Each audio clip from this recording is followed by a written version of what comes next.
Cheers, babes. Cheers. What an amazing adventure. Yep. Can you believe it? I can actually now. It was hard to fathom in the beginning, but it was really, really fun. Well, here we are. We're sitting in Melbourne Airport, about to fly back to Sydney, where we're going to join Ashley and Tim and Morgan for dinner tonight, celebrating Ashley's 36th birthday, which is in itself is another milestone that we never thought we'd see.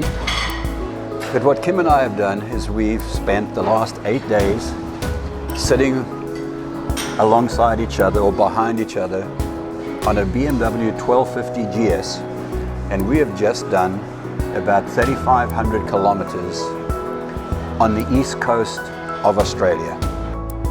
In the past 6 months, Kim and I have kind of been captivated by the idea of doing some adventure motorcycling together. But the thought of jumping in for our very first multi-day ride and doing an 8-day ride in a foreign country, yeah, that was a little bit foreign to us. Nevertheless, after much persuasion, Kim and I figured out we could do this. We spent multiple weeks practicing and testing and making sure that everything worked out. And the next thing, we were aboard planes to Australia to ride for 8 days in some of the most beautiful countryside that you could ever imagine. Australia is a spectacular country. We have enjoyed every moment of the people, the countryside. So some of my fears for this trip were whether or not I could make it for the 8 full days on the back of a bike, which wasn't that difficult actually. I think I did a pretty good job. My seat was very comfortable. My driver was very careful with me, except for the one little mishap where I fell off the bike. And I'm not sure that was his fault, but I'll try to blame him anyway. The other scary things that I had happen to me along the way, and I just had to get used to it, was the wind here was ferocious, and I constantly felt like we were just going to be like flung off of our bike. Some of the really curvy roads, especially the gravel roads that we were on, where there were sheer drop-offs, and I swear to God, they were 400-foot drop-offs, and that was pretty terrifying. In retrospect, we did too much in too short a time. But I think much of that was due to the fact that we were turned around several times because of the bushfires that were raging in the countryside. I think our original schedule of round about 4 to 6 hours a day was very doable. It would have given us time to relax, time to imbibe, and also time for me to edit our videos. But what happened was that our days got really messed around, and we had to make some long way rounds, and we had 3 consecutive days of 8 hours, and then 9 hours in the saddle. And by the time you get to your hotel room, you're pretty shagged out for sure. And a glass of wine later, and you know, it's gone straight to your head, and we were just hopeless. Yeah.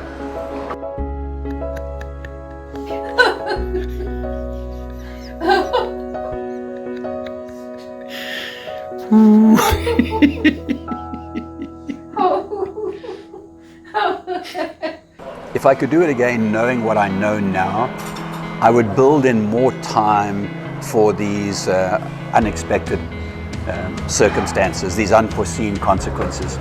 It caught us a bit by surprise. We never imagined, when we were planning this, we never imagined that we would have to alter our routes. So what we ended up doing was everything ended up being completely compromised, and we had to rearrange everything.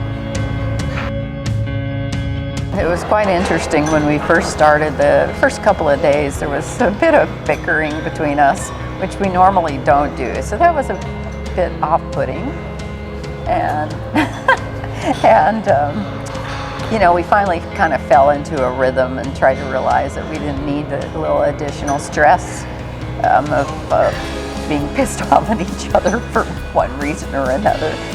But we finally figured it all out, and actually had a really great time together, and I'm proud that we are still married.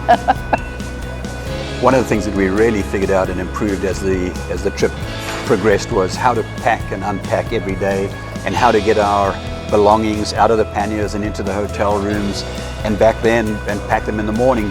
By the 8th day, it was a well-oiled machine. It was like, man, we could do this forever, each day. every single day. But it takes your time to get into that rhythm. You also got to recognize what's in every bag, and you kind of have to have you have to be organized, because if you don't, the stuff can get away from you, because you got a lot of little bags with lots of little stuff tucked away, and you got to recognize what's in it. I was clever enough to put bright orange tape on everything and write every single bag what its contents were, photograph all the contents, and that allowed us to sort of visualize where we were going to find things. And I'm glad we did that. This trip gave us a chance to figure out for the next adventure what to take and what not to take, and we actually packed pretty well, I think. We planned to do it without a top case because of the difficulties getting onto the bike with the top case in the back. But the bike had to be returned to Melbourne with the top case, so we didn't have an option. In the end, it was our savior because we were a little bit tight on space. I think without the top case, it would have been a little bit, we would have spent more time packing. What we know for sure is that you can get by with one set of riding gear. The range of weather that we had, I think that our coldest temperatures were sort of like 9 or 10 degrees Celsius, and they went up into the mid-30s, I think 35 or 36 Celsius, so quite a range. We also were in rain a bit of the time. Kim rode in her Climb Gore-Tex gear, which was perfect. I think she only put on her rain jacket once or twice, and she never put on her rain pants, and there was no water that came through. She could have got by with just the Gore-Tex on its own, but the additional layer helps to warm you up. My gear wasn't Gore-Tex, it was kind of mid-weather KTM gear, and without the rain gear I would have been in trouble. In fact, the first day that I put on my rain jacket, I was a little bit late to do it, and the fabric had sort of had soaked up some of the water, and that made it pretty chilly. Both of our Gore-Tex boots were fantastic. We never had any issues with temperature. Our feet were toasty warm the entire time. Both of us would take liners for our Gore-Tex gloves for sure, because both of us struggled with cold hands. Even though we had winter Gore-Tex gloves, we still need another liner, and I'm so happy that the BMW had heated grips, because that made all the difference. We're definitely going to have to make a highlight video of Kim's grunts, because there's a series of grunts that she's got.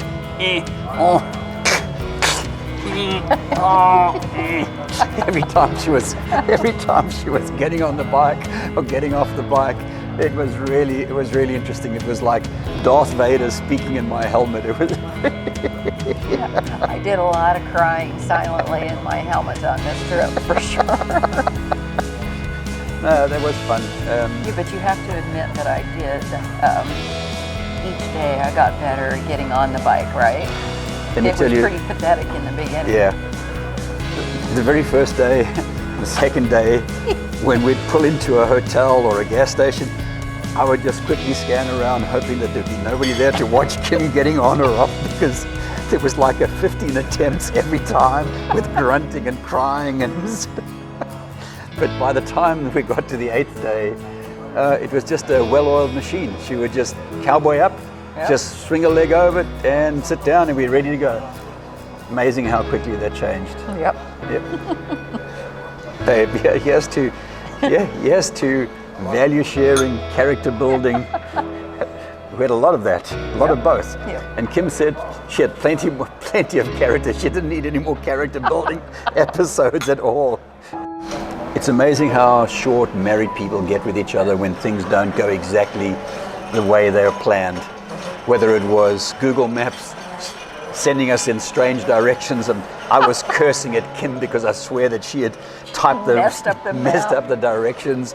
But it's funny, it's just almost like a human nature to blame the other person for everything. And we found ourselves doing this the intensity of being so close together for 8 or 9 or 10 hours in the saddle, and then in the same hotel room and the same dinner and the same breakfast, there's no escape. And so what we actually found ourselves doing was adapting to each other a lot better. We were less short, We're taking our time to understand the other person a little bit better, and just giving each other a little bit more room before we'd be at each other's throats. We talked a lot about burying me up in the mountains where no one could find me several times. You know, the wonderful thing about this trip is that I could have gotten away with it so easy because of all the fires. You know, I wouldn't even have to bury it. I wouldn't have to dig deep. I could just let the fire take care of the body. There'd be some arbitrary bones somewhere scattered like the millions of other animals around there. I wouldn't even have to dig. It would have been just so easy. Guys, we've got to do this together. Solo or two up, it doesn't make a difference, but we've got to do this together. The roads here in Australia are some of the best motorcycling roads that I've ever experienced in 40 years of riding. The condition of the roads is fantastic. Even the dirt roads, the condition is fantastic. But the scenery is so spectacular. So you're not only going on these windy, twisty, hairpin after switchback after steep, hard curve. Not only are you doing that, but you have this incredible beauty on both sides of the road. And it makes it's breathtaking, it's awe-inspiring. I mean, literally we were just kept on saying, this is so beautiful, this is amazing, oh my God, have you seen it, how awesome is this? I think those words escaped out of our mouths 200 times a day. Every road that we went on was the best road that we'd ever been on. We felt like we were in our own private heaven because most of the time we were on the road ourselves and there was nobody else around. And so we felt like we were in our own little paradise, our Garden of Eden. And we'd have that road and we'd go home and we just couldn't wait to edit and look at the stuff we'd done. And the next day we'd be on another road that was even better and even more twisty and windy. Really, the countryside here, if you're into bike riding, you got to spend a month in Australia. It's just staggering.